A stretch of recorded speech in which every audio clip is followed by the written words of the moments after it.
दोस्तों जो ये आप मशीन देख रहे हो इसका टायर ही 6 फीट का टायर है।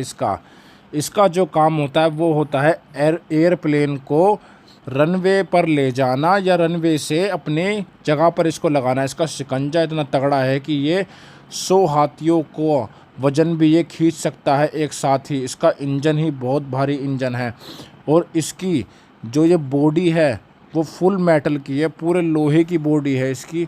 और ये बहुत ही भारी वाहन होता है जो कि 700 से मतलब 100 टन का ये वाहन है कुल मिला के। इसका आप नंबर देख सकते हो। और ये जो है एयरपोर्ट के साइड में ही रखा गया है क्योंकि ये रिटायर हो चुका है और रिटायर होने के बाद इनका यही हालत होती है।